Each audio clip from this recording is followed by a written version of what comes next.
Hello friends, Supriya kitchen टीममध्ये तुम्हा सर्वांचं स्वागत आहे। चला आजची रेसिपी पाहूया। खूप मजेदार आणि टेस्टी रेसिपी आहे आणि मी इथे 2 ते 3 काकडी घेतलेला आहे आणि टोमॅटो घेतलेला आहे। आज आपण इथे काकडीचं भाजी बनवणार आहोत। खूप सिंपल आणि टेस्टी आहे। तर चला याला कसं बनवायचं ते पाहूया। तर आधी आपल्याला इथे काकडीचं साल काढून घ्यायचं आहे वरून। तर मी जेवढे काकडी घेतलेले आहे तेवढे इथे मी साल काढून घेत आहे। आज आपण इथे चुलीवर स्वयंपाक बनवणार आहोत। आमच्या घरात जे चूल आहे ते स्मोकलेस चूल आहे। अशा प्रकारे तुम्ही पाईप लावू शकता। सगळं धूर त्या पाईपमधून बाहेर जाईल, तुम्हाला जास्त धूर लागत नाही। अशा प्रकारे तुम्ही चूल बनवून घ्या घरात। यूट्यूबवर व्हिडिओज अवेलेबल आहेत, तुम्ही बघू शकता, बघून बनवू शकता। तर मी इथे चुलीवर भात शिजायला ठेवलेला आहे। तुम्ही एका चूलवरून 2 चूल बनवू शकता। 2 ह्याच्यावर तुम्ही स्वयंपाक करू शकता। तुम्ही बघू शकता मी इथे 2 चूल बनवलेलं आहे। फक्त एकाच ह्याच्यामध्ये तोंड केलेलं आहे, त्याच्यामध्ये लाकडी घातलेला आहे आणि दोन्हीकडे तुम्ही स्वयंपाक करू शकता। तर आपला भात शिजूपर्यंत मी ते काकडी आणि टोमॅटोला कट करून घेत आहे। खूप सिंपल आणि टेस्टी आहे काकडीची भाजी, तुम्ही बनवू शकता। आता टोमॅटो पण कट केलेला आहे आणि काकडी पण कट करून घेतलेला आहे। आता ह्याला एक प्लेटमध्ये काढून घेतलेला आहे आणि भात पण शिजले की नाही पाहून घेऊया। भात आपल्याला शिजलेला आहे। तर मी ते भाताला दुसरी साईडमध्ये ठेवते, तोपर्यंत तो स्टीम होईल, तिकडं छान असं शिजेल ह्या दुसऱ्या चुलीवर। आता दुसऱ्या चुलीवर भाताला ठेवूया। हे आरामदायक तुम्ही ठेवू शकता, आरामशीर खाली जात नाही। तिकडं तुमचं गरम भात पण रेडी राहील आणि इकडं आपण काकडी भाजी बनवून घेऊया। आणि एका भांड्यामध्ये मी ते तेल घालत आहे। तेल थोडंसं गरम झाल्यानंतर याच्यामध्ये आपण जिरं आणि मोहरी घालूया। मी इथं हाफ टीस्पून एवढं मोहरी आणि जिरं घातलेलं आहे आणि मी ते लसूणला दरदर असं कुटून घेतलेलं आहे आणि घालून छान असं मिक्स करून घेऊया। आता मिक्स करून घेतल्यानंतर लसूण वगैरे आता टोमॅटो घालूया। तर तुम्ही बघू शकता मी ते टोमॅटोला घालत आहे। जास्त काही घालायचं नाही, नॉर्मली तुम्ही घरात जे असेल ते वापरू शकता इथे मसाले वगैरे। तर टोमॅटोला पण छान असं शिजवून घेऊया।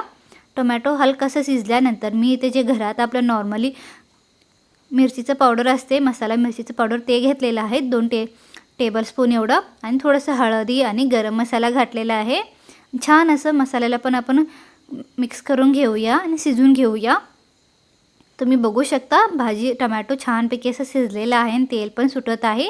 त्यानंतर आपण इथं काकडी घालूया। याच्यानंतर टोमॅटो छानपैकी शिजल्यानंतर काकडी घालून छान असं मिक्स करून घ्यायचं आहे। त्यानंतर मी इथे शेंगदाण्याचं पूड घेतलेलं आहे, शेंगदाण्याचं पूड पण ह्याच्यामध्ये घालूया।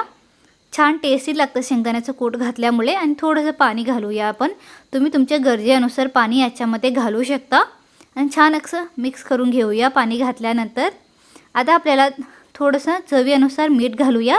तुम्ही तुमच्या चवीनुसार कमी जास्त मीठ घालू शकता याच्यामध्ये। आपलं भाजी रेडी झालेलं आहे आणि मी ते झाकण लावून याला, काकडी हलकंसं आपल्याला सॉफ्ट पाहिजे त्यामुळे मी ते शिजवायला ठेवते 5 ते 10 मिनटं। तुम्ही बघू शकता 5 ते 10 मिनटं झाल्यानंतर तुम्ही काकडी आपल्याला छान असं शिजलेलं आहे, तुम्ही चेक करू शकता। शिजलं नसेल तर थोडंसं ठेवू शकता। आता आपली भाजी रेडी झालेला आहे तर मी ते भाजीला साईडमध्ये ठेवून भाकरी बनवत आहे। ऑलरेडी मी ते भाकरीचं पीठ मळून घेतलेलं आहे। तुम्ही काकडीच्या भाजीसोबत तुम्ही भाकरीच बनवा, खूप छान लागतं, टेस्टी लागतं।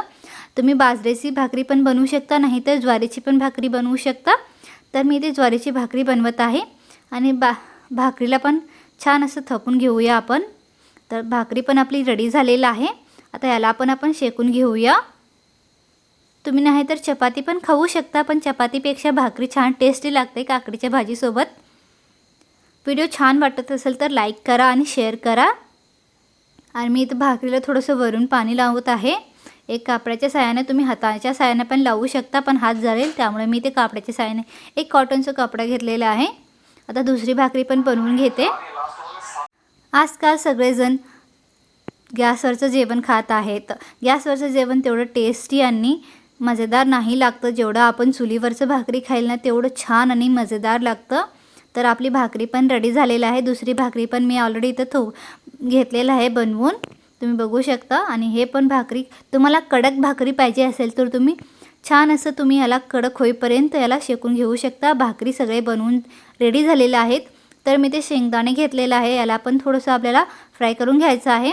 तर मी आता तव्यावरच घालते, कारण खाली ना थोडंसं विस्तव आहे खाली, त्यामुळे मी तोपर्यंत शेंगदाणे भाजून घेत आहे. आणि इथं मी भाकरी आणि मिरचीचा ठेचा आणि इथं भाजी घेतलेली आहे, काकडीची भाजी जी आपण बनवलेलं आहे.